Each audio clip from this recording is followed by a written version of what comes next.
Assalamualaikum everyone. It's me Zobia Noor, Dr. Zobia Noor, physiotherapist. Today I come here in front of you with a new topic, and today the topic of our discussion is a cerebral disorder. Before starting our video, as I discussed yesterday, that we started our every video with a new quotation. So today quotation is basically trust.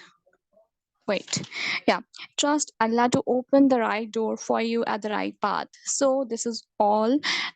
We all have to trust on Allah because there is no one trustable in this world except Allah. So only trust on Allah. And that's it.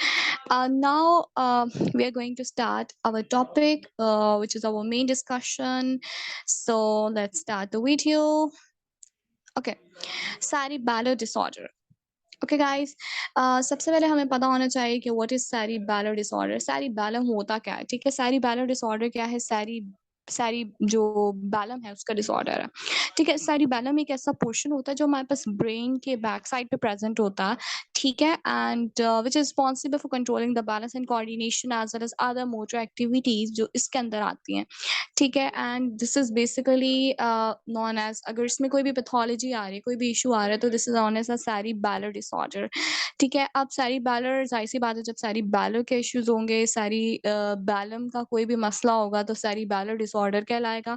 और balance and coordination जो उसका function है और जो motor activities वो perform करता है, वो क्या होगा? वो डिस्टर्ब हो जाएंगी। तो ये चीजें क्या होंगी? वो इफेक्टेड होंगी। ठीक है, अब जो कुछ पैथोलॉजीज हैं जो हमारे पास सेरिबेलम को इफेक्ट कर रही हैं are cerebellar disorders and because disturbance in balance and coordination in our body as I discussed. So what are the reasons behind it? What are the causes of cerebellar disorder? कोई भी alcohol disuse हो रहा है, ठीक है, stroke की condition है, multiple sclerosis है, कोई भी ड्रग्स यूजेज है, कोई भी जो है वो टॉक्सिन यूजेज है, कोई भी मेटाबॉलिक डिसऑर्डर्स है, न्यूट्रिशन डिफिशिएंसी है, इन्फेक्शन डिजीजेज है like enterovirus and HIV. So these are basically the few reasons which are responsible for causing the cerebellar disorder or cerebellar disease. अब कुछ साइन सिम्टम्स आते हैं, इसमें हमारे पास निस्टिगमस आ जाता है। निस्टिगमस बेसिकली क्या होता है कि अनकंट्रोल्ड मूवमेंट ऑफ आइज होती हैं। एटेक्सिया होता है जिसको हम ड्रंकन गेट भी कहते हैं। इसको हम फर्दर आगे देखते हैं कि एटेक्सिया है क्या और कैसा गेट होता है वो। ठीक है, इंटेंशनल ट्रैमर्स वगैरह देखी जाती हैं। स्पीच जो होती है वो स्लर्ड होती है। हाइपोटोनिया होता है, ठीक है, यानी डिक्रीज टोन होगी, उसके रिफ्लेक्सेस एग्जैजरेटेड होंगे, लेकिन जो हमारे पास टोन क्या होगी वो डिक्रीज्ड होगी। डिस्मेट्रिया होगा। ठीक है, फिर आते हैं इसके क्लिनिकल प्रेजेंटेशंस। अब इसमें क्या चीज़ होती है? प्रॉब्लम्स एट इनिशिएशन किसी भी चीज़ को स्टार्ट करने के लिए, मूवमेंट को स्टार्ट करने के लिए उसको इश्यूज वगैरह देखे जाएंगे, उसको टर्मिनेशन में इश्यूज आएंगे, वेलोसिटी कंट्रोल में इशू आएगा, स्टॉपेज में इशू आएगा। तो these are basically the clinical presentations of that patient, और we consider cerebellar disorder issue patient. Okay, हमने पहले डिस्कस कर लिया कि बैलेंस एंड कोऑर्डिनेशन क्या होगी, डिस्टर्ब होगी, रीबाउंड फिनोमिना होगा। ठीक है, ट्रैमर्स वगैरह देखे जाएंगे जिसमें स्टैटिक ट्रैमर्स भी आ सकते हैं, इंटेंशन ट्रैमर्स भी आ सकते हैं, एटेक्सिक डिसआर्थरिया हो सकता है, मसल टोन डिसेबिलिटी हो सकती है। ठीक है, जैसे हमने डिस्कस किया था कि हाइपोटोनिया होता है और एग्जैजरेटेड रिफ्लेक्सेस होते हैं, अनकोऑर्डिनेटेड आई मूवमेंट्स होती हैं, और we consider there is a condition of nystagmus condition. अच्छा, अब ये जो डायग्राम है या ये जो पिक्चर्स हैं, these are basically showing that this is the patient is having the condition of ataxia. This is a drunken gait, और patient आपको लग रहा होगा कि इसने ड्रंक किया हुआ है, तो this is ataxic gait.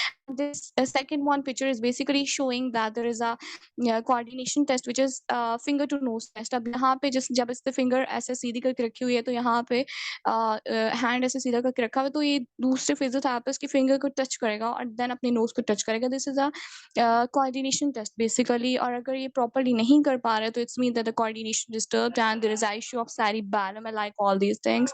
फिर उसके बाद आगे हमारे पास बात आती है कि हमारे पास टाइप्स आ जाते हैं, लाइक सेरिबेलर डिसऑर्डर्स के क्या क्या कुछ टाइप्स हैं।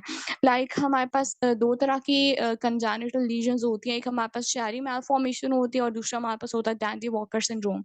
अब चेरी मैलफॉर्मेशन बेसिकली क्या है कि एक जो सेरिबेलम है वो बेसिकली एक जो स्मॉल पोर्शन होता है, एक नॉर्मल ओपनिंग होती है स्कल की, वहाँ से क्या करता है, प्रोट्रूड कर जाता है, और जिसकी वजह से हमारे पास जो स्पाइनल कॉर्ड और जो ब्रेन के जो स्ट्रक्चर्स होते हैं वो क्या होते हैं, कंप्रेस हो जाते हैं, और हमारे पास डिफरेंट नर्व्स के इश्यूज वगैरह और डिफरेंट स्ट्रक्चर्स के इश्यूज वगैरह, क्योंकि प्रेशर पड़ रहा होता है, जिसकी वजह से हमारे पास माइल्ड टू स्वेट सिम्टम्स वगैरह देखे जाते हैं।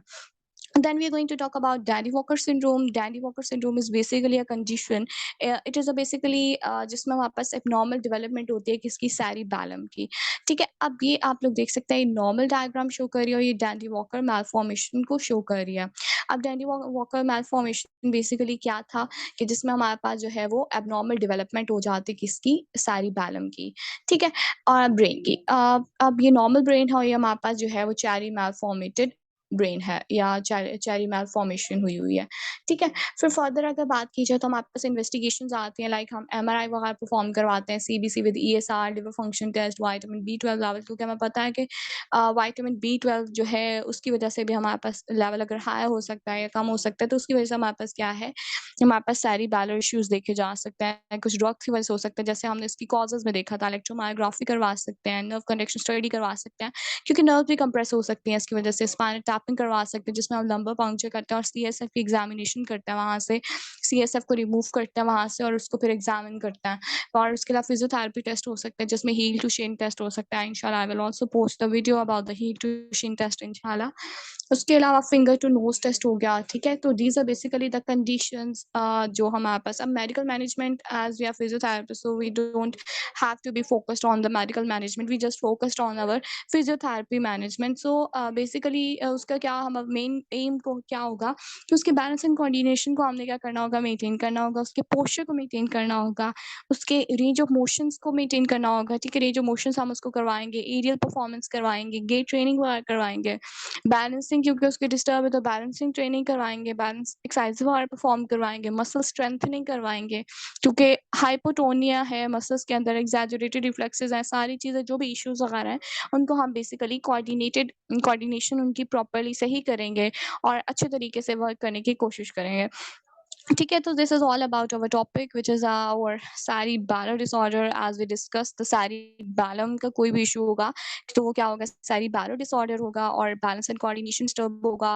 मसल्स इश्यूज होंगे, ठीक है? मोटर रिलेटेड सिम्टम्स देखे जाएंगे, हमारे पास इसकी कॉजेज देखी जाएंगी, लाइक ड्रग्स हो गए, लाइक अल्कोहल मिसयूज हो गया, like different factors are basically responsible for causing it.